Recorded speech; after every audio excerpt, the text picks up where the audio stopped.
bem aquele livro de Cantares de Salomão, que nós citamos muito nos casamentos. Os irmãos têm presente aqueles versos que são entre uma noiva e um noivo.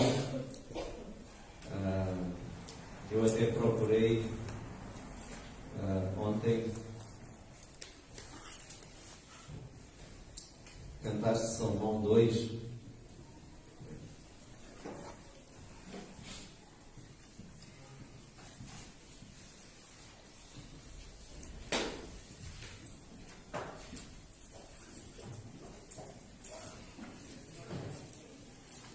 Cantares.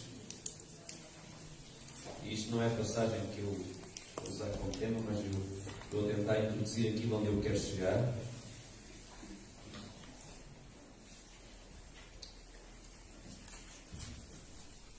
Cantares 2. Cantares, o livro de Cantares, aparentemente nós usamos muito nos casamentos, e lembro porque se lermos aquilo é uma carta, é um relacionamento de amor entre um noivo e noiva. Mas tem vindo ao coração, e vale o que vale, irmãos, é a minha opinião, mas partilho convosco, que este livro de Cantares, e principalmente alguns versículos deste livro, nem estão escritos por causa do noivo e da noiva humanos, mas estão escritos por causa do noivo e da noiva Jesus Cristo e a sua amada Igreja. E então, Cantares 2:8, só para vermos um pouco, ela a dizer: esta é a voz do meu amado, ele que vem aí, ele aí que já vem saltando sobre os montes, pulando sobre os outeiros. O meu amado é semelhante ao gamo ou ao fio do corso, eis aí que está detrás da nossa parede, olhando pelas janelas, reluzindo pelas grades. O meu amado fala e me diz: levanta-te, amiga minha, formosa minha, e vem.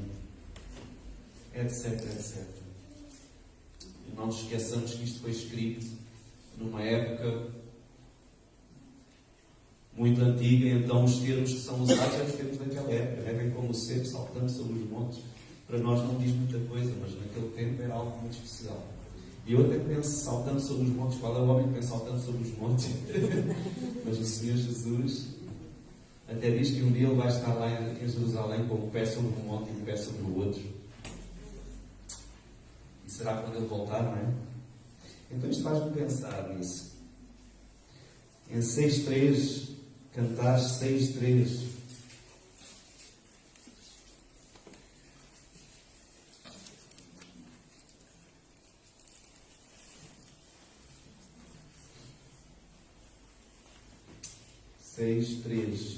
Eu sou do meu amado eu sou do meu amado e o meu amado é meu. Ele se alimenta entre os dois. Mas esta parte, eu sou do meu amado e o meu amado é meu, irmãos, nós quase todos sabemos isto de cor, porque há músicas a dizer isto: eu sou do meu amado e o meu amado é meu. E este versículo, eu estou convictíssimo que isto está-se falando, está-se referindo. Eu sou dele e ele é meu.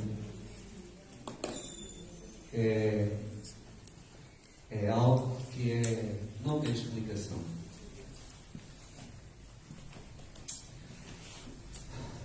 E aquilo que hoje vou falar, vou continuar aquilo que tenho que falar nas últimas vezes, e os irmãos que possam não ter estado nas últimas vezes que eu preguei vão ver no Facebook, estão as gravações das pregações. Se não têm acesso, peçam ao João ou ao Jorge para desbloquear, para poderem ter acesso.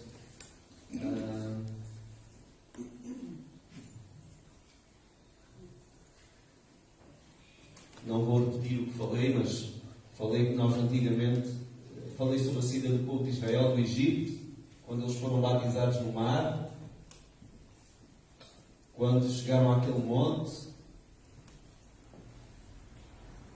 onde receberam as tábuas da lei, etc. E que o objetivo deles era entrar na terra prometida. terra prometida. E comparei isso com a igreja hoje. A igreja, hoje celebramos a ceia. Por que razão nós bebemos este vinho? Por que razão nós nos alimentamos deste pão? Cristo. E o povo de Israel, antes de fazer esta passagem, ele também se alimentou. Tiveram de juntar aqui as paredes das ombreiras das suas casas com o sangue do Cordeiro, e tiveram que se alimentar do Cordeiro, que representa Cristo. E nós, na nova aliança, à semelhança disso, nós temos que nos alimentar de Cristo. Jesus disse que se não comeres da minha carne e não beberes do meu sangue, não entrareis de forma nenhuma. E, irmãos, eu vou fazer aqui uma comparação. Talvez Jesus pudesse estar falando à ceia, mas eu acredito que ele estava-se falando de mais do que isso. Porque se o irmão tomar a ceia, mas verdadeiramente não se alimentar de Cristo na sua caminhada, isto não é nada.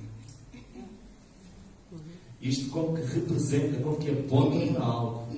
Eu não estou a dizer que isto substitui o outro, nem o outro substitui isto. Não quero entrar por aí, irmãos. Mas alimentar-se de Cristo é aquela intimidade, aquela comunhão. Está ligada à videira. Eu sou a videira, vocês são as varas.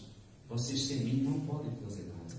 Aquele que está em mim e eu nele, em mim e eu nele, eu sou do meu amado e ele é meu, esse dá muito fruto. Sem mim nada podeis fazer. Nós temos de estar ligados a Ele. E é o que nós estamos. Aqueles aqui que já nasceram de novo, que já se arrependeram dos seus pecados, desceram às águas, em fé, com o objetivo claro, amar o Senhor, viver para Ele, estão em Cristo. Caminham com Ele. Já que estamos em Cristo, estejamos nele. É o que eu quero dizer. Já que estás, vive nele, caminha nele. Porque é isso que tu estás. Tens de ser coerente com o que tu és. Nós temos de ser coerentes com o que nós somos. Ontem, na reunião de homens, alguém disse, eu agora posso falhar na forma como vou repetir a frase, okay? Mas o que eu percebi foi algo assim do género. Este momento aqui de louvor e adoração é muito bom. O culto aqui é muito bom. E nós temos aqui sensações, experiências físicas, irmãos. Eu sinto. Eu até queria dizer o que sinto, mas como o que sinto é cada um sente, pode sentir diferente, mas eu sinto algo no meu corpo, inclusive é quando estou aqui na adoração ao Senhor, é algo. Eu sinto que eu digo logo, é a presença do Senhor. Mas se tu no teu tempo, no teu quarto, sós, não tens isto, não vives isto, ou mais ainda do que isto, algo não está bem.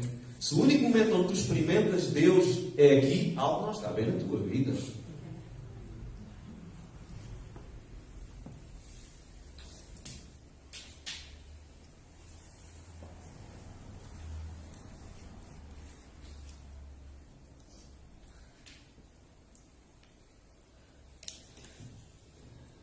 E o que eu quero falar hoje, vou usar aqui outra cor, irmãos, verde, cor da esperança. É esta época aqui.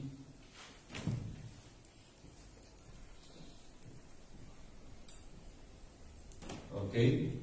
Esperança está relacionada.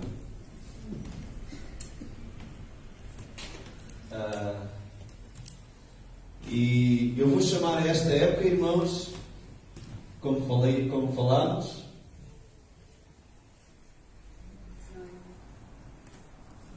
ok? O noivado. Nós vamos viver, a partir do momento em que nascemos de novo, toda a nossa vida, até Cristo voltar, ou até nós morrermos, vamos viver o noivado. Esperamos o noivo. E os homens não se sintam mal de serem chamados de noiva. Nós, homens que estamos em Cristo, somos a noiva. A noiva, somos a igreja. Somos a noiva dele, amada. Amada do seu coração. Amada. Não me lembro se foi ontem, se foi hoje, irmãos, que estive veio-me à mente e depois fui ler um pouco e investigar sobre o casamento de Isaac e Rebeca. Quem daqui sabe a história? Isaac e Rebeca, quando foi o Eliezer, acho que foi Eliezer, não é? Foi, lembram-se? Quem era o pai de Isaac? Abraão.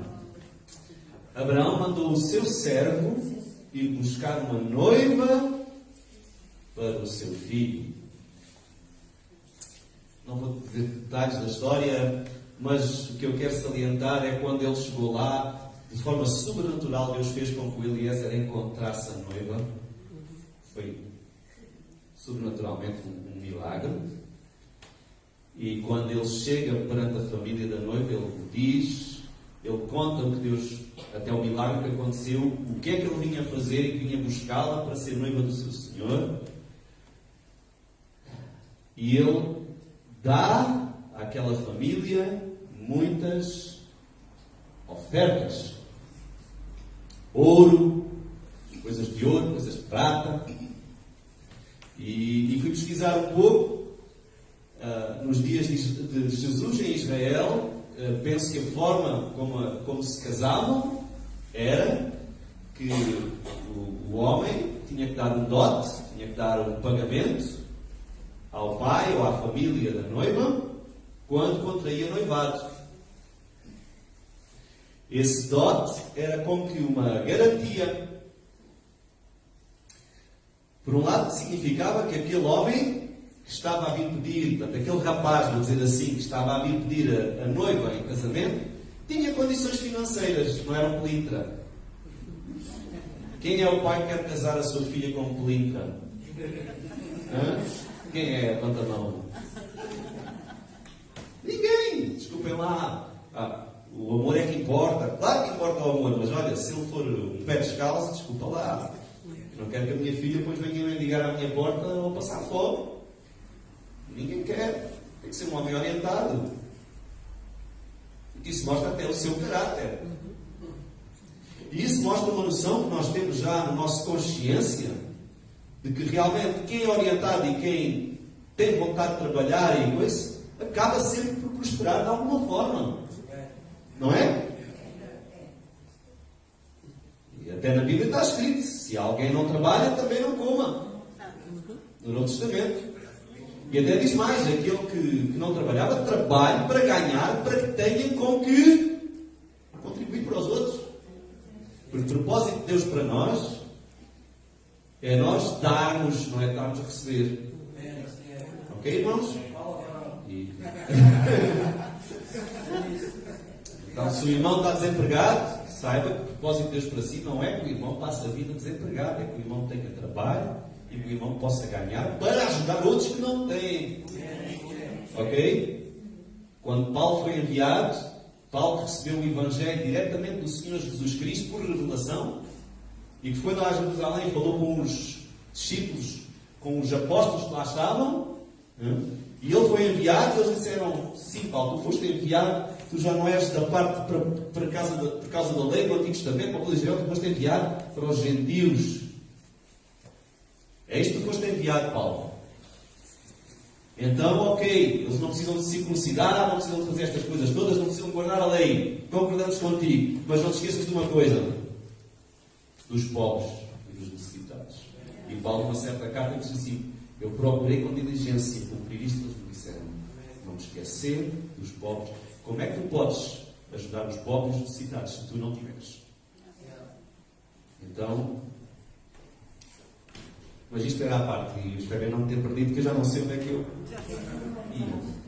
Estava falando de noivado. Estava falando do casamento. A razão pela qual ele tinha que dar um dote. Portanto, para mostrar que não era um pelintra, primeira questão. E segunda questão, como garantia de que ele ia voltar. Porque ele pedia à noiva, desposava a noiva. Se vocês verem José com Maria, não é? Os pais de Jesus, desposava a noiva, davam um dote. Naquele momento eles eram noivos, era como se fossem casados, não tinham um relacionamento físico do casal, até casarem, mas estavam guardados um para o outro, havia um compromisso, e o dote era uma garantia. Ok? Alguém já foi a uma loja de penhores? Há um programa que está no Discovery, Pawn Stars. Eu gosto muito de ver aquilo. Gosto de ver certas coisas de história e tal. É interessante que algumas pessoas chegam lá, é raro ver, normalmente querem vender, mas às vezes acontece, eu venho penhorar. Portanto, eu venho buscar dinheiro e venho deixar este relógio, o Rolex, com garantia de que eu vou voltar para pagar o dinheiro que me emprestaste. Penhor.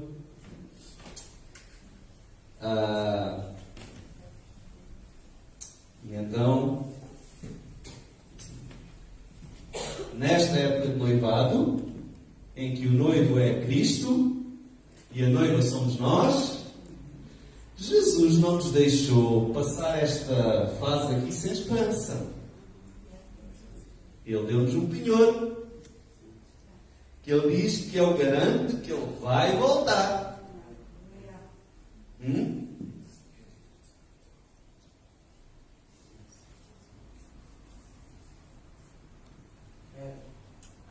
Ok? E eu na última vez falei que eles receberam as tábuas da lei quando estavam lá no monte, e nós, na nova aliança, isto até aconteceu 50 dias depois deste dia deles terem celebrado a Páscoa, 50 dias depois eles receberam a lei. E na verdade, 50 dias depois de Cristo ter sido morto, no Pentecostes, 50, não é?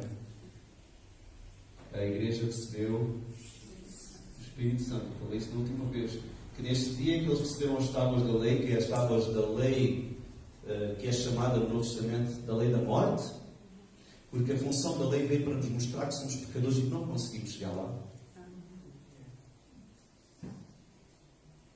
A lei foi subida até no topo do monte, onde ninguém podia passar da base. Só isto já mostra que eles não conseguiam chegar lá. Ok? Aqui, a lei desceu. Não estava no monte. Desceu sobre a cabeça de cada um deles. Ok? O Espírito Santo. Ele é o penhor, Ele é a garantia que o nosso noivo vai vir buscar-nos, irmãos. Eu na última vez falei sobre nós não fazermos agravo ao Espírito, porque nós, quando recebemos o Espírito, recebemos um novo coração, uma nova forma de pensar, que seja dada em nós. Irmãos, eu não sei dizer se acontece num segundo, se calhar para alguns acontece, noutros é gradualmente, vai havendo uma mudança. Eu não. Quem sou eu para dizer como Deus trabalha? Eu só sei que Ele vem e faz. E faz. Irmãos, eu não me esqueço de uma irmã que eu e alguns irmãos fomos visitar há uns bons anos e que lhe apresentámos o Evangelho. Ela até estava envolvida naquelas questões das energias e nova era, etc. E nós falámos do Evangelho e ela disse que ia pensar, e passado alguns dias, uma semana, 2 semanas, contactou connosco dizendo: eu quero nascer de novo.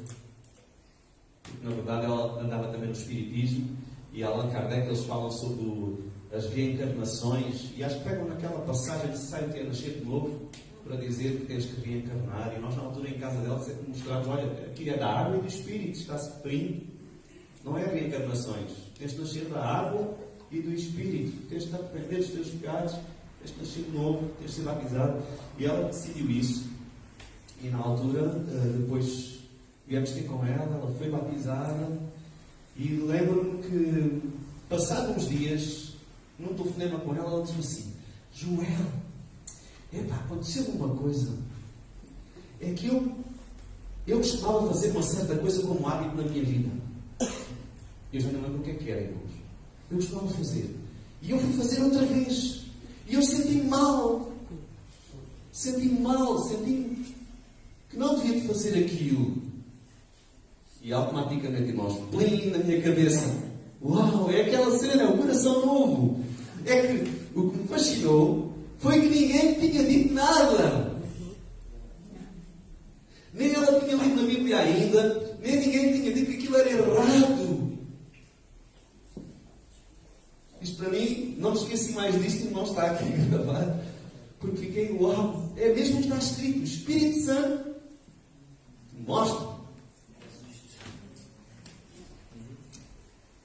E por isso é muito importante termos cuidado de não cauterizarmos a nossa consciência. Nós temos uma consciência que nos acusa. Mas a Bíblia fala em Timóteo que nos últimos tempos levantar-se-ão homens maus com consciência cauterizada, que vão desviar alguns. O que é uma consciência cauterizada? É uma consciência, é como aquela queimadura que se faz e que naquela zona a pele já não sente, está cauterizado, toca-se mas já não tem sensibilidade. E na verdade, quando nós entramos num caminho de pecado, eu falei aqui até sobre um caminho no meio de uma seara verde. Tu caminhas uma vez, as ervas ficam partidas, mas se voltares lá a passar 2 ou 3 dias, já as ervas estão de pé. Mas tu caminhares constantemente naquele caminho, sabe o que vai acontecer? Aquelas ervas vão morrer, aquela terra vai ficar recalcada e não vai nascer nada ali. Eu falei sobre esta questão de termos cuidado com a nossa consciência, não a cauterizarmos.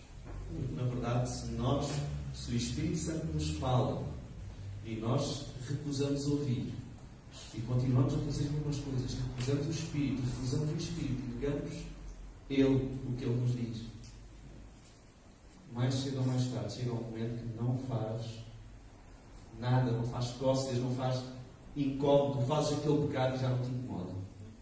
Inclusive, tu até és capaz de arranjar fortalezas na tua mente que são justificações porque aquilo é certo. Então, o versículo fala que a palavra de Deus se levanta contra toda a altivez de espírito, toda a fortaleza, para destruir fortalezas. Temos de ter muito cuidado. E irmão, se em algum momento vais fazer algo e dás contigo, a falar contigo próprio, a encontrar justificações porque aquilo é correto, isso já é um sinal que está errado. Ok? Esquece. Eu vou dar um exemplo, agora alguns vão ficar chocados. Eu por natureza, sou acelera. Mas quando eu comigo a justificar, não, andar a 100 e tal, nem vou dizer quanto é que é o tal, não tem problema, para falar nos 200. Não tem problema, porque o carro é seguro, porque quando as leis saíram dos 120 era por causa dos consumos, calcularam a partir de que velocidade é que os consumos subiam, então decidiram estabelecer os 120, não tinha a ver com a segurança, os carros agora são muito mais seguros, as estradas são não sei o quê, mas eu posso arranjar mil desculpas para justificar. Mas quando eu entro nesta conversação comigo mesmo, significa algo que eu sei que não devo ir àquela velocidade. Ponto final. E sabe o que acontece? Se eu andar a fazer isso com frequência, chega uma altura que é normal. Então, eu lembro-me, vou citar jovem, que eu lembro-me quando escolhi o primeiro carro, tinha um plafond para comprar carro e fui às revistas de automóveis procurar dentro daquele plafond qual era o carro que mais velocidade dava. Só escolhi com base naquilo, o carro não é rádio vazio, pá. Tivemos que comprar um rádio depois, lá o stand ofereceu o rádio. Foi mesmo, aquele dava mais 2 a hora do que o outro trazia tudo, mas não, dava mais 2 a hora, portanto é este. E andava a acelerar sempre, aquilo era sempre. E depois quando de repente tinha que me pôr a 120 na autoestrada por alguma razão, parece que ia parar, parece que ia a 81, mas o que é isto? Consciência habitua-se, irmãos. Há uma habituação. Há uma habituação, chega uma altura que não sentes prazer no fazer a coisa normal.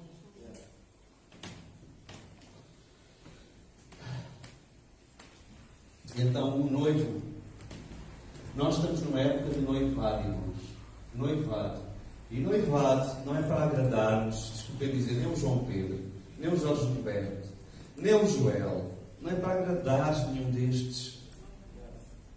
Senão não és noiva. És um bajulador, nem sei que palavra usar. Porque há na igreja estas pessoas que vêm aqui porque querem agradar a alguém. Fazem as coisas para ser vistos. Às vezes até criamos uma falsa humildade, porque sabemos que se parecermos humildes, vamos ser exaltados. Não é?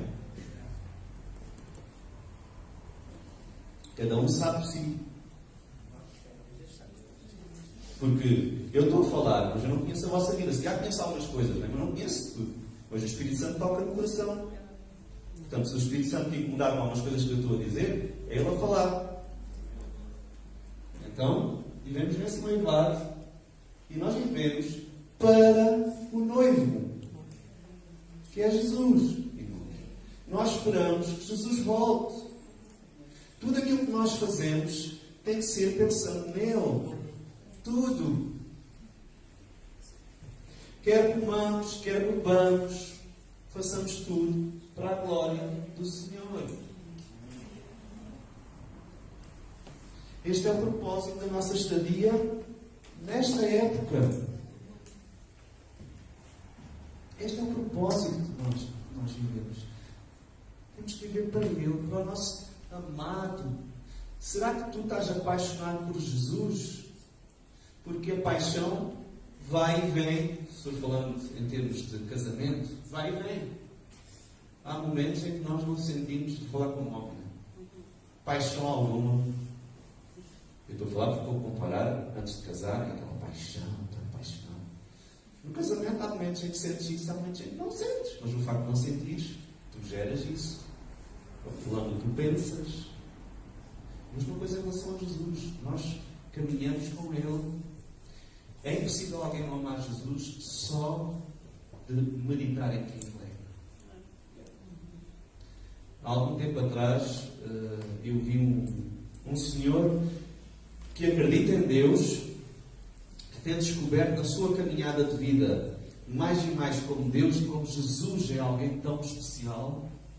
Ele é um psicólogo famoso, mas eu acho que ele ainda não é crente, ainda não é crente assim, não nasceu de novo. Mas ele está, digamos que, passionado e apaixonado por quem Jesus é. E eu creio que Deus está-se a revelar a ele. E ele diz que a dada altura teve um sonho.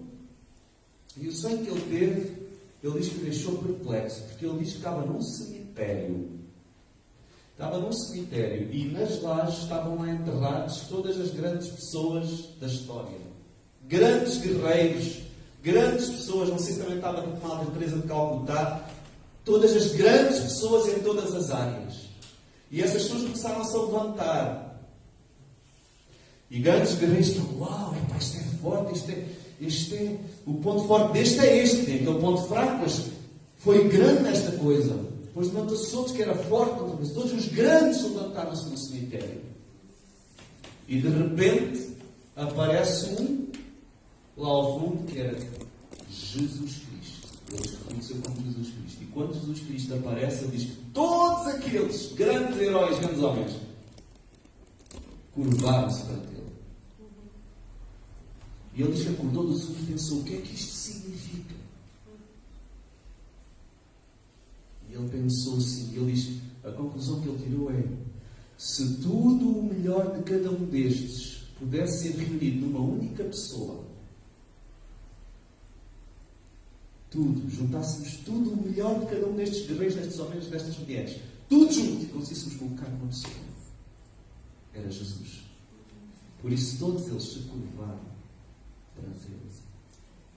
O nosso amado, Deus é amor, o nosso amado Jesus, se o amor perfeito pudesse encarnar uma pessoa, e encarnou, seria Jesus. Se a compaixão perfeita, se o poder perfeito, o caráter perfeito, Por isso eu não sei como é que vai ser, irmãos, quando eu estiver com Ele face a face. Mas a verdade, irmãos, é que Ele deixou-nos o nosso texto penhor, que é o Espírito de Cristo. Portanto, é suposto que nós, apesar do nosso noivo sempre estar com Ele aqui, é suposto que nós temos já algum conhecimento e alguma caminhada com o noivo aqui.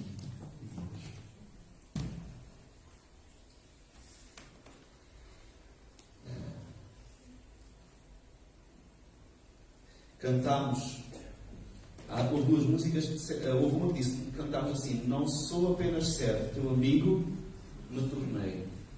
E na verdade Jesus virou-se para os discípulos e disse: já não vos chamo servos.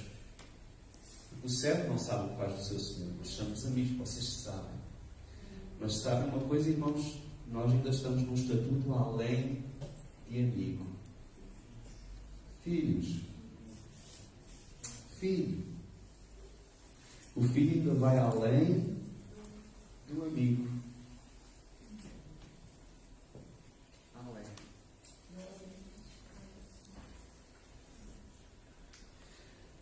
Porquê é que eu estou a falar isto de filhos?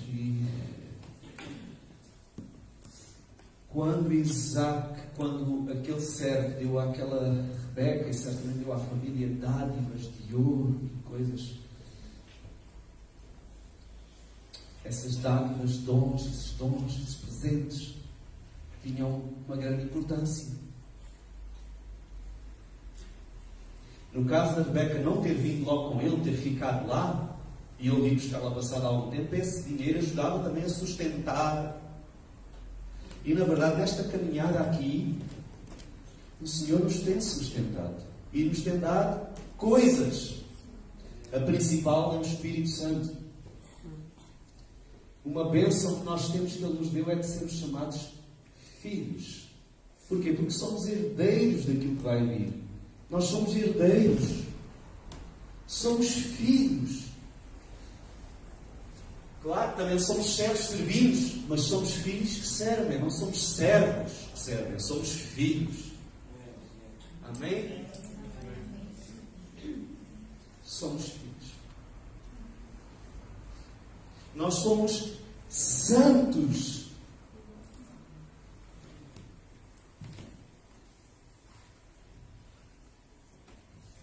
O que significa que somos santos? Jesus pagou um grande preço para que nós fôssemos santos. Temos os nossos pecados completamente perdoados, irmãos. Será que nós caminhamos no nosso dia a dia com essa consciência, irmãos? Irmão, eu vou só falar sobre... Vou pôr aqui mais uma.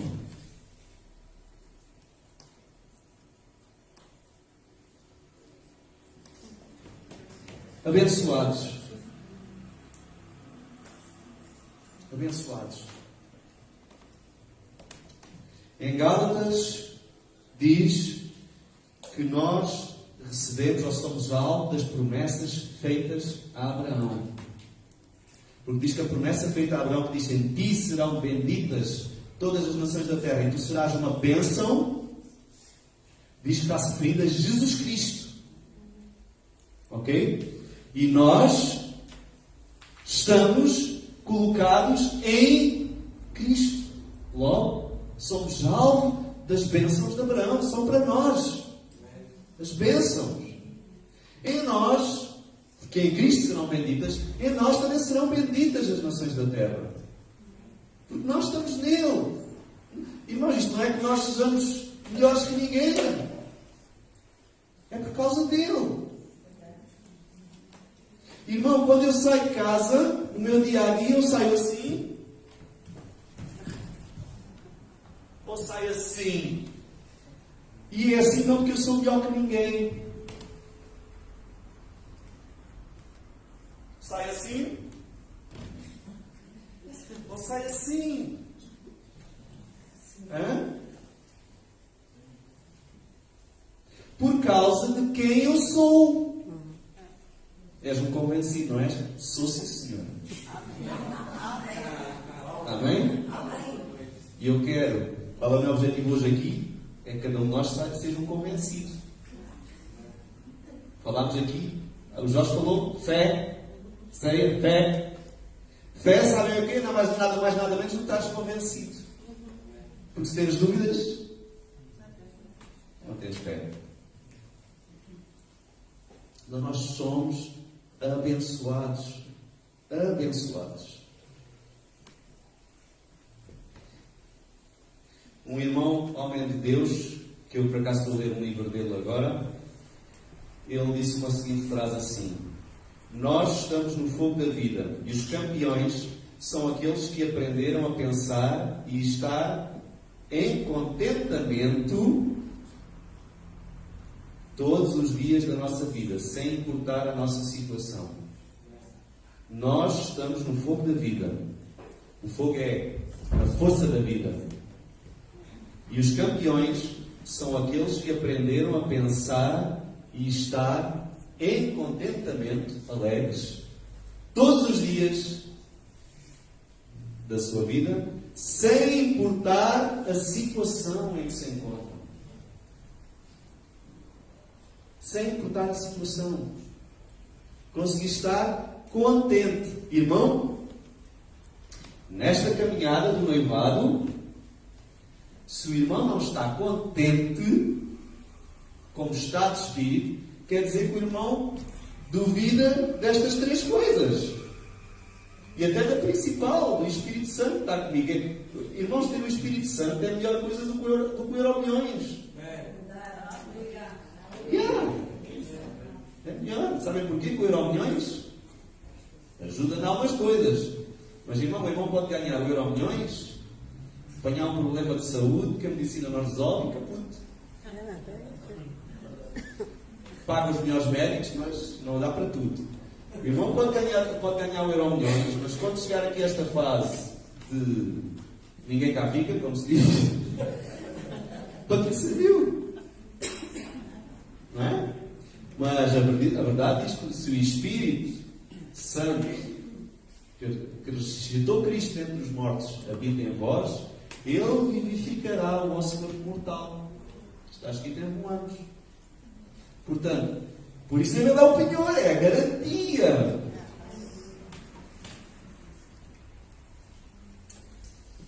Outro grande homem de Deus, George Muller, fez os orfanatos, homem de fé. Ele disse assim: a meu ver, o ponto mais importante é este. Acima de tudo, cuidem que suas almas sejam felizes no Senhor. Outras coisas podem oprimi-lo. A obra do Senhor pode até ter reivindicações urgentes da sua atenção, mas eu repito deliberadamente: é de suprema e suma importância que você procure, acima de todas as coisas, ter a sua alma verdadeiramente feliz no próprio Deus. O Senhor é a nossa herança. E isto é um trabalho que temos de fazer aqui, irmãos. Ele disse mais, disse: procure dia após dia fazer desta a coisa, portanto, procure dia após dia fazer desta a coisa mais importante da sua vida. Contentamento. Porque Jesus quer que nós estejamos felizes. Porque se não estivermos felizes, não estamos em fé. Esta tem sido minha condição firme e estabelecida nos últimos 35 anos. Durante os primeiros 4 anos após a minha conversão, eu não conhecia a sua vasta importância. Mas agora, depois de muita experiência, recomendo especialmente este ponto à atenção dos meus irmãos e irmãs mais jovens em Cristo. Pois ele escreve: o segredo de todo o culto verdadeiro e eficaz é a alegria em Deus. Ter conhecimento experimental e comunhão com o próprio Deus. É uma frase grande, mas este homem viveu nos anos 1800 e qualquer coisa. Pela fé, construiu vários orfanatos, chegou a ter milhares de crianças. Tudo pela fé, irmãos. Ele nem pedia dinheiro a ninguém. Não pedia simplesmente, ele decidiu que só pediria a Deus. Quem puder, leia a biografia da história, porque os orfanatos dele ainda existem hoje em dia.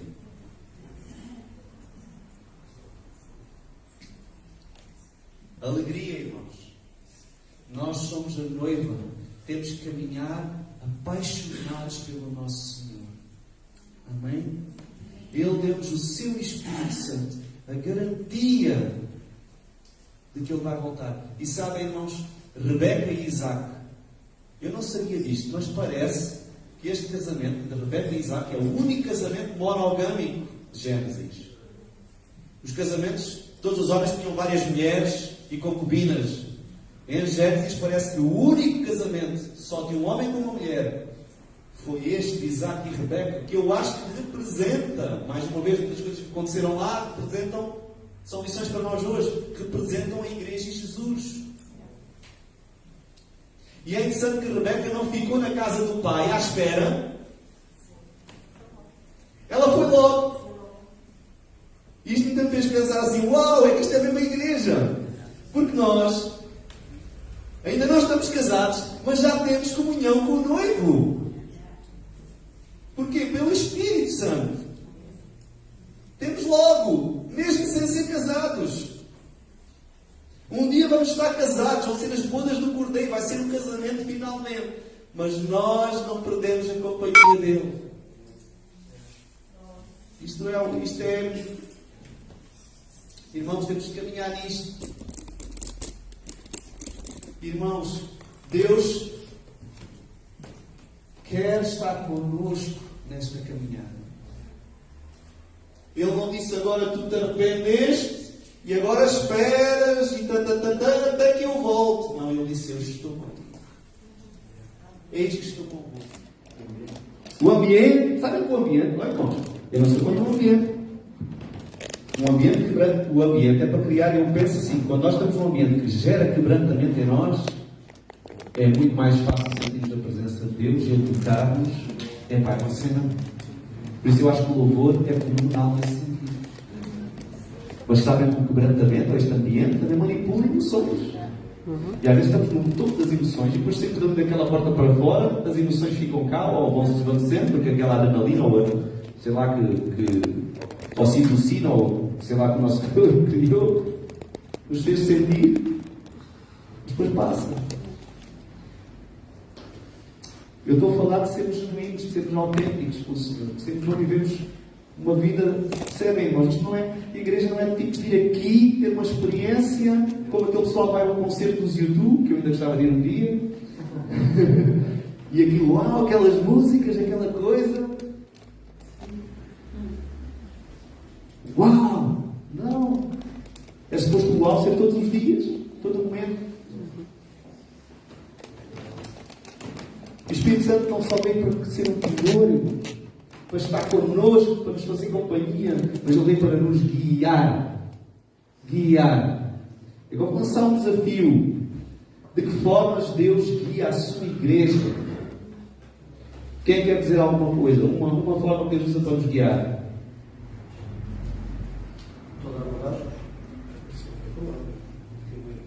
Escrituras. Concordam comigo, irmãos?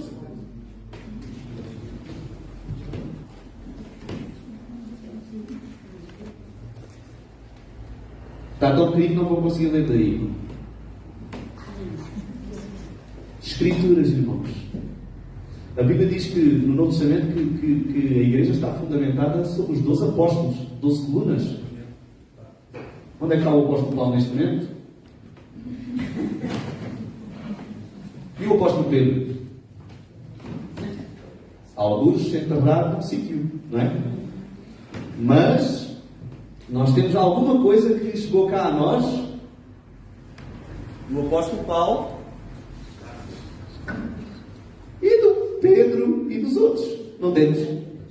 Por isso é que diz perseverando unanimemente na doutrina dos apóstolos. Como é que nós podemos fazer isso? Graças a Deus temos as Escrituras. Como é que a igreja do primeiro século fazia isto, irmãos? A igreja do primeiro século não tinha o Novo Testamento. E se vou dizer, irmãos, mais uma coisa, eles não sabiam ler. Talvez o apóstolo Paulo soubesse ler, sabia, certamente. Sabia letras. Timóteo sabia as sagradas letras. Temos mais alguns que sabiam, mas Nós acreditamos que aqueles pescadores que Jesus convidou para serem discípulos sabiam ler. Como é que eles sabiam a doutrina de Jesus? Porque andaram com Ele. Andaram com Ele. Caminharam com Ele. E daí passaram boca a boca. E daí, a dada altura, optaram por escrever cartas. Porque estavam longe. Porque se calhar sabiam que brevemente passariam desta vida para a próxima e tinham que deixar algumas coisas como garantia que isto não se desviava assim. Mas as Escrituras, irmãos, sem o Espírito Santo, que é o autor delas. Eu conheci na universidade um rapaz, eu já tinha vindo a ficar capa a capa, aquilo é um livro normal, aquilo não. O rapaz que disse isso. Irmãos, como é que é possível nos anos 50 pessoas que estudaram em seminários, que eram pastores, que andavam com Bíblia debaixo do braço e de leva, serem complacentes com o racismo tal que havia igrejas para negros, igrejas para brancos, o negro não podia entrar onde estavam os brancos e vice-versa.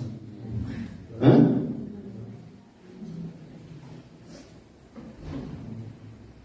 Mas sabiam, irmãos, muitos desses homens escreveram livros. Sabiam mais do que eu sei, mais do que tu sabes, grandes estudiosos. Como é que é possível, irmãos? Onde estava o Espírito Santo? Nesses corações. Será que eles não cauterizaram a sua mente naquela área? Se calhar o Espírito Santo chamou-lhes a atenção um dia e eles sentiram um desconforto, mas ignoraram.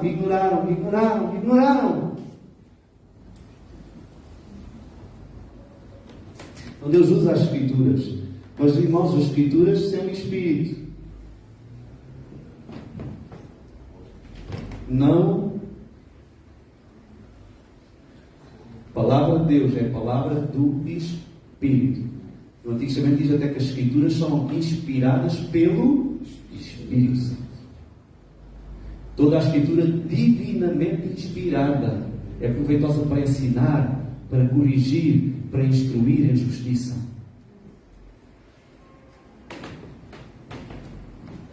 Outra forma que Deus usa para nos guiar, irmãos? Igreja. Este membro aqui?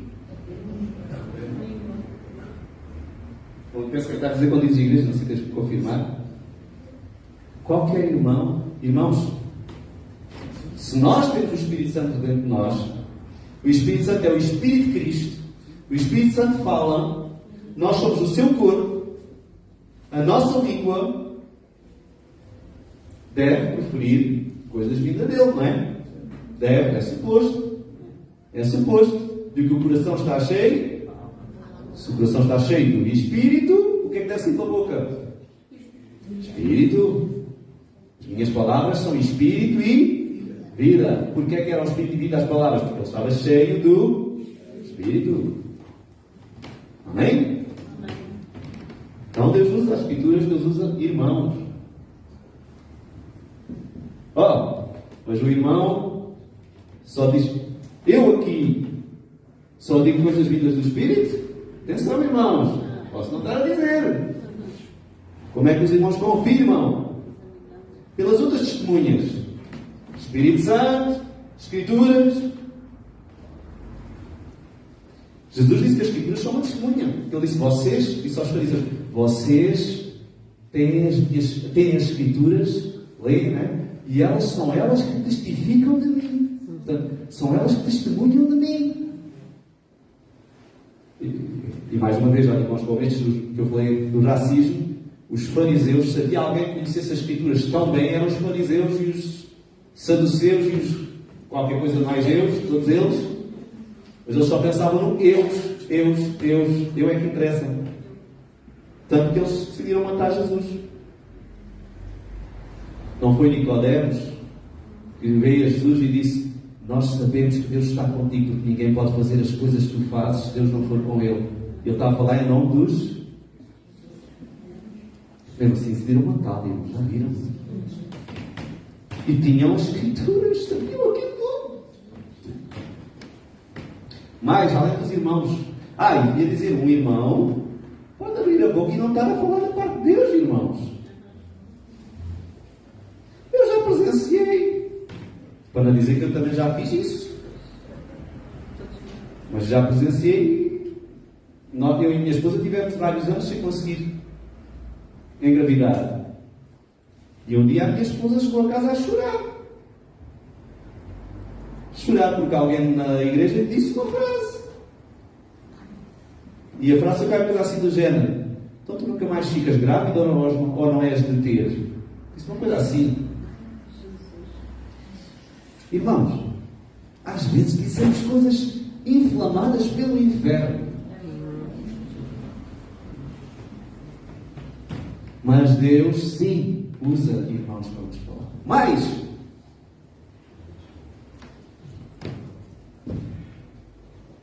Alguém tem alguma pista de como Deus pode nos falar?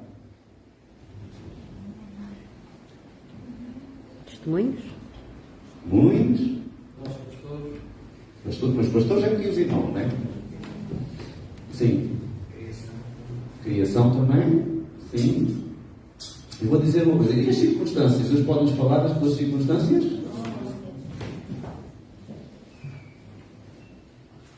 Então, e sempre que as circunstâncias apontam no sentido, quer dizer que é Deus a mandar nesse sentido?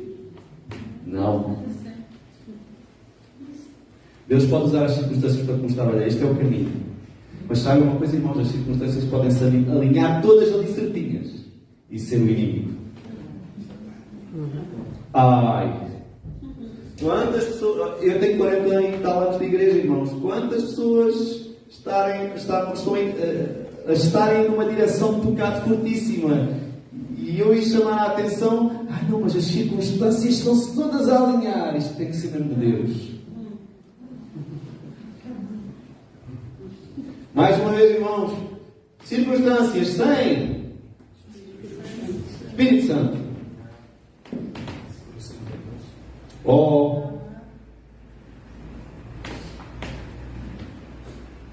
E então quando nós encarregamos para ali, que é para ali que nós queremos ir, a gente arranja tudo e mais alguma circunstância para provar que aquilo é mesmo o caminho certo. Não é verdade? Sim. É isso mesmo. É o horóscopo dos cristãos. Estou quase a acabar, irmãos. Mas o meu objetivo é mostrar nesta caminhada que nós temos direção do Espírito Santo. De muitas maneiras. Eu vou por aqui algumas e não vou fechar as portas, porque pode ser Deus pode usar como Ele quiser.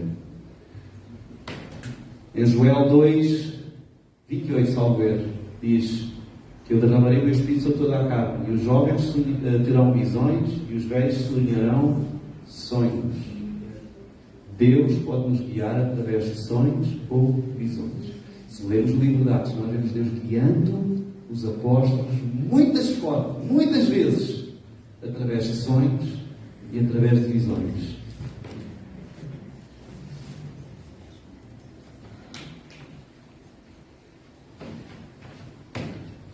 Visões é assim, não é? Sonhos e visões. Exatamente, é isso que eu queria dizer. Qualquer sonho, qualquer visão tem que ter o cunho de Deus no Espírito. E normalmente ser apoiada por vários. No Antigo Testamento, nenhuma pessoa podia ser condenada sem 2 ou 3 testemunhas. No Novo Testamento, Paulo até diz que ninguém deve ser repreendido dos pastores sem 2 ou 3 testemunhas. Há a regra de 2 ou 3 testemunhas. Normalmente, o irmão tem que ter várias testemunhas dentro destas para confirmar algo. Várias. Mas se tiver várias a confirmar, e nomeadamente ao testemunho interior do Espírito Santo, para mim é muito importante. O testemunho interior do Espírito Santo partir do princípio que o irmão vive uma vida diária de busca de comunhão e intimidade com o seu noivo. E que o irmão está apaixonado pelo seu noivo. Se o irmão tem essa situação de estar apaixonado pelo seu noivo, desejando profundamente agradá-lo e viver para ele, se esta é a forma que o irmão vive no dia a dia, aquele testemunho interior é mais válido. Muito mais válido. Porque se o irmão não está nessa situação, Sentimos às vezes. Eu entrei numa cena uma vez em que fiz uma grande asneira. E isto já tem acontecido com os irmãos. Depois de fazerem a asneira, ou descobriram que fizeram um mau negócio, dizem assim para vocês: eu sabia! Havia aqui qualquer coisa! Pois, essa qualquer coisa é o Espírito Santo. Sabe uma coisa? Quando o irmão tem uma decisão a tomar, às vezes há várias vozes, a mais baixinha de todas, que às vezes é só uma sensação, é o Espírito Santo. A mais baixinha. Epá, aqui qualquer coisa, sinto um desconforto nesta decisão. Irmão, não despreze isso. Como é que o irmão... eu até ia por aqui, relativamente ao Espírito Santo, é o testemunho. Testemunho interior. Interior barra consciência.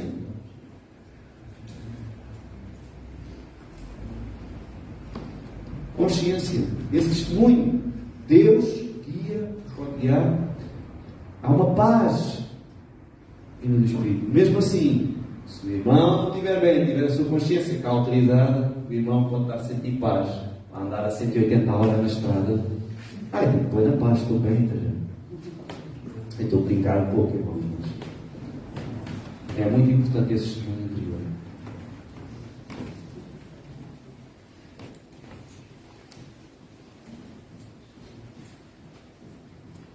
Falando aqui, eu acho que já passei os pontos todos que eu tinha. Só queria dizer uma coisa aqui, em relação ao testemunho interior. Porque em ontem na vida dos homens estava a falar como é que sabemos que é Deus. Como é que eu sei que aquela sensação que tem cá dentro é de Deus? Partindo do princípio que o irmão vive diariamente buscando seguir ao Senhor e amar ao Senhor. Como é que eu sei? Irmão, só testando. Testando. Nós aqui, neste processo aqui, pintado a ver, nós temos uma caminhada com o Senhor e o conhecer. O irmão tem que testar, tem que experimentar.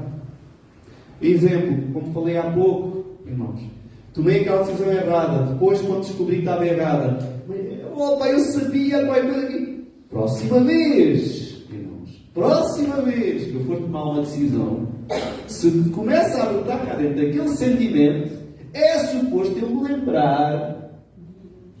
Eu me lembrar. Epá, da outra vez isto era Deus. Então, espera aí, se calhar é melhor arriscar no sentido de fazer o que eu acho que Deus está a dizer. Não é?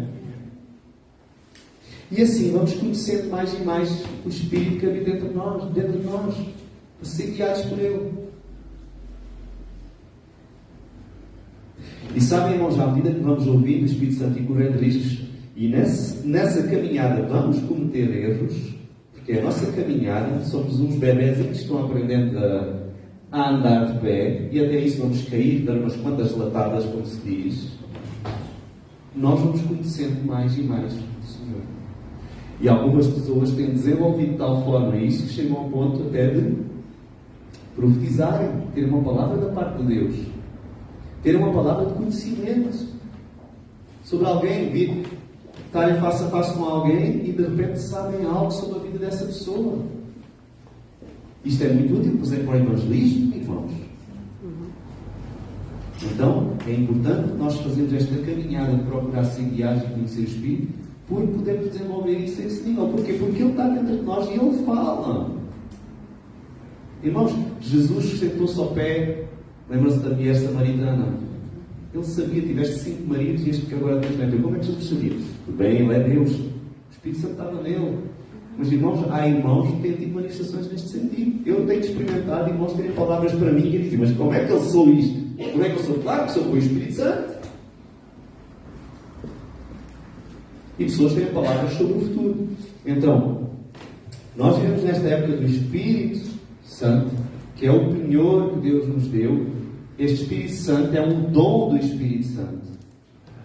Paulo disse a Timóteo: não desprezes o dom que existe em ti, que foi dado pela posição do presbitério, porque Deus não nos deu um espírito de covardia, mas de fortaleza, amor e moderação. Então, irmãos, o Espírito Santo não é covardia. E na verdade até vou dizer algo mais. Se o irmão tiver algum dia presente perante alguém, chega um guichê para pagar e de repente sente algo sobre essa pessoa, se calhar o irmão deve testar e ver se é uma palavra de Deus. Quem sabe o irmão vai impactar aquela pessoa. Em vez de dizer assim diz o Senhor. Agora estamos a moda disto na igreja. Deus disse. Uma vez aconteceu numa igreja, uma pessoa levantou-se para e disse: Deus disse que vai ser assim. E a seguir levantou-se a dizer: Deus não disse. E ele disse sim. Irmãos, criancíssimos. Deus não quer que sejamos meninos, sejamos maduros. Temos que ser sábios. Podemos dizer ao irmão: oh Senhor, olha, eu senti isto. Eu vou-vos contar uma história que aconteceu comigo há pouco tempo atrás. Já contei a alguns irmãos. Deus usa muitas maneiras diferentes de falar, ok, irmãos? E uma vez eu entrei numa drogaria para ir comprar alguma coisa. E quando entro na drogaria, vem um homem a sair que era o dono, e eu senti alguma coisa estranha. E junto a isso de sentir estranho, o homem vira-se para mim: ai, não posso atender agora. E eu senti, sabem, que o homem não foi simpático. Eu pensei, mas o dono da drogaria, que é a pessoa mais interessada em manter clientes, está a ser assim para comigo? Fiquei assim a bater mal e eu senti algo estranho emanar dele, não sei explicar. Bom, e vou fechar as portas, não sei o quê. Bom, saí, mas quando saí, entrei no carro, senti que devia de olhar e observar o que é que o homem ia fazer. Talvez fosse o Espírito Santo. Então eu parei o carro mais à frente e olhei, e o que é que o homem foi? Foi à porta da drogaria e colou um papel. Tinha falecido a mãe dele. O homem estava assim porque estava descompensado, tinha perdido a mãe. Naquele momento, eu percebi, estava eu já a julgar o homem, a pensar, ainda bem que eu não disse nada, né? Nós temos que ter muito cuidado, as nossas palavras têm que ser mel, têm que ser graça.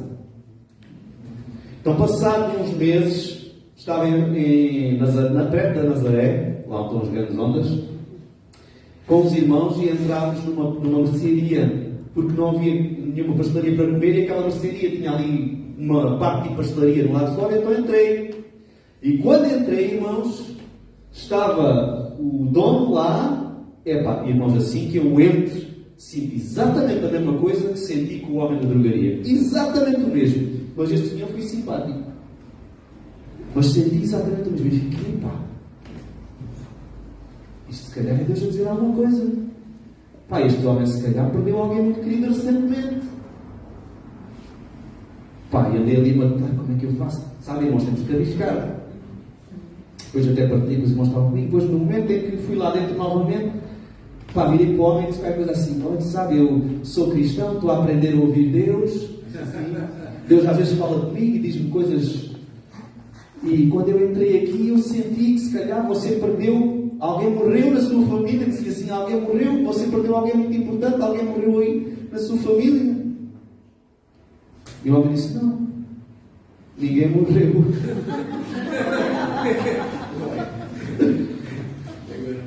Ninguém morreu. Está bem, pronto, ok. Mas disse de uma forma não cara cheio, mas testei. Daí a bocado, estava com os irmãos na fé e um deles disse: vamos ali, vamos pagar e eu quero falar ao homem de Jesus. Está bem, vou contigo. Quando chegámos ao pé do homem, o homem vira-se para mim e diz assim: sabe, ninguém morreu na minha vida, na minha família, mas eu perdi recentemente uma pessoa que me era muito importante. Era a pessoa da minha vida, a mulher com quem eu estava a namorar. O namoro acabou e eu estou destroçado. E quando você me disse aquilo, eu percebi: ok, Deus, então quando isto sentir não quer dizer que perdeu algo, quer dizer que esta pessoa perdeu algo e tem o coração partido, que é o outro da drogaria tinha o coração partido e este também. Depois falámos de Evangelho que o Senhor falava. Irmãos, quando Deus fala, nós temos que estar com muita atenção. Isto só para dizer que se tu tens o Espírito Santo em ti, isto vai se manifestar. E às vezes nós ignoramos, desprezamos estas coisas, irmãos. Muitas mais formas. Não vou entrar. O que é que eu queria deixar aqui como desafio, irmãos? O meu objetivo aqui hoje, eu quero que nós tenhamos plena consciência, irmãos. Estamos nesta caminhada e que nós temos o Espírito Santo para nos guiar. Ele nos guia de muitas formas diferentes. Temos estas todas que falámos e mais algumas, irmãos. Que o irmão tenha este coração apaixonado pelo novo, apaixonado, esperando o dia que vai voltar, e que caminhe conectado com Ele, como uma tomada, né? Uma ficha elétrica, conectado com Ele. Isso vai significar no seu dia a dia que o irmão vai ter direção, vai ter revelações, de muitas formas o irmão vai ser usado por Ele e vai receber dele. Amém, irmãos? Deus não nos deixou órfãos.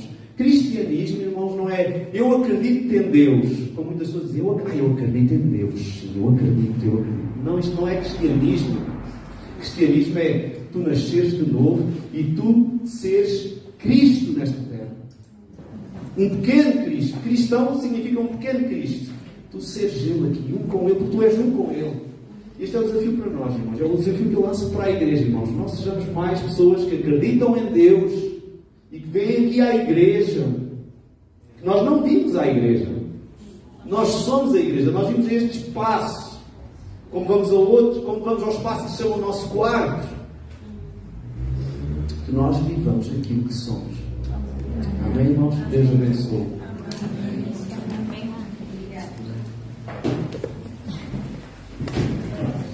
Amém. Obrigado, irmãos Verão.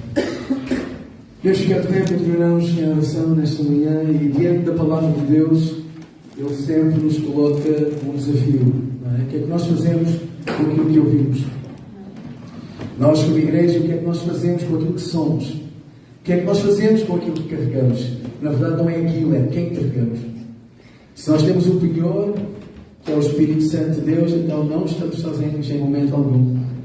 Que nós possamos usar do Senhor. Nós muitas vezes dizemos, usa-me, Senhor. Mas o Senhor quer nos usar. Ele quer nos usar. Que nós possamos fazer uso, não como um objeto, mas como o alvo, o centro de todas as coisas, que é o Senhor. Aqueles que estão em Cristo, diz a palavra, novas criaturas são. Aqueles que estão em Cristo, não é aqueles que têm Cristo, é aqueles que andam em Cristo. Ou seja, nós possamos ter a nossa base, o nosso centro, que Ele possa ser o nosso estrado, que Ele possa ser o nosso caminhar. Ele é o caminho, Ele é a verdade, Ele é a vida, Ele é tudo. Nós estamos nele. Não o chamamos para vir de vez em quando à nossa vida. Não o chamamos para estar aqui connosco ao domingo, porque Ele já está connosco. Nós carregamos a presença de Deus. Então, que nós possamos, nestes dias, os dias que ainda nos restam, nós não sabemos quem é que sabe o dia que vai partir para o Senhor. Ninguém sabe. Quem é que sabe quando é que Jesus vai voltar? Ninguém sabe. Basta hoje. No dia que se chama hoje, qual é a nossa decisão? Viver em Cristo, vivendo à sombra das suas palavras, consultando a Deus em cada passo, ou nós vamos insistir em caminhar sozinhos, como se não tivéssemos tido o privilégio de ter o encontro mais transformador das nossas vidas, que é o encontro com Jesus. Amém? Senhor Jesus, nós nos entregamos a Ti nesta manhã. Deus, diante daquilo que ouvimos, daquilo que aprendemos, daquilo que nós estamos a experimentar no Espírito, ó Deus, nós temos um compromisso contigo. Nós temos um compromisso, Senhor, de nós andarmos em Ti diariamente. Tu nos dizes a Tua palavra que Tu estarias connosco, Tu estás nos namorando. Nós estamos namorando contigo, Senhor. É esta intimidade, Senhor, que vai ser efetiva um dia, quando estivermos face a face. E ali, nas bodas do Cordeiro, nós nos uniremos contigo para sempre. Ali já não será mais neste plano, mas no plano eterno. Ó Deus, onde tudo será renovado, onde tudo será transformado, e ali poderemos te ver face a face e viver na plenitude da nossa vida. Deus, mas enquanto aqui estamos, Senhor, nós decidimos nesta manhã viver contigo, desfrutando da nova vida, a vida com abundância que Tu nos tens, ó Deus, ensinado. A vida com abundância é pensar nas coisas que são do alto e não naquelas que são da terra. Porém, naquelas que são da terra, Deus, nós entregamos, consagramos a Ti, entregamos, Te damos graças por tudo. Ó Deus, e tudo está ao Teu serviço. Aliás, Senhor, as coisas estão ao Teu serviço. Nós estamos para ter intimidade contigo. Deus, nós Te entregamos as nossas vidas, a nossa mente, a nossa vida diante de Ti nesta manhã. Guarda-nos no resto deste dia, Senhor. Que este culto seja prolongado para onde quer que nós formos, Senhor. Ó Deus, que esta adoração seja contínua na nossa vida, Senhor. Recebe o nosso louvor, Recebe a adoração, Senhor. Recebe a nossa obediência, Senhor. Retira, Deus, quebra toda a cauterização. Quebra, Senhor, toda a frieza, toda a secura que há nos nossos corações nesta manhã. Ó Deus, onde abunda o pecado, superabunda a graça de Deus. Que a Tua graça nesta manhã quebre todo o jugo que há nos nossos corações. Aqueles que têm pecado, que deixe de pecar agora, em nome de Jesus. Que decida não pecar mais.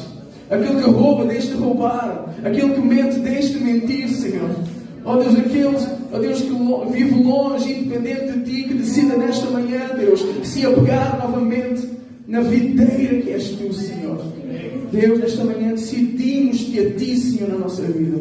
Decidimos, Pai, estar em comunhão com aquele que é vida, com aquele que é tudo aquilo que precisamos, Senhor. Deus, não queremos apenas as bênçãos. Queremos estar com o abençoador. Queremos ter-te no centro das nossas vidas, Pai. Tu és tudo para nós. Te louvamos e bendizemos o Teu santo nome, Senhor. No nome de Jesus. Amém. Amém. Meus queridos, o Senhor vos abençoe. Um bom domingo e uma semana muito abençoada na presença de Deus. Amém.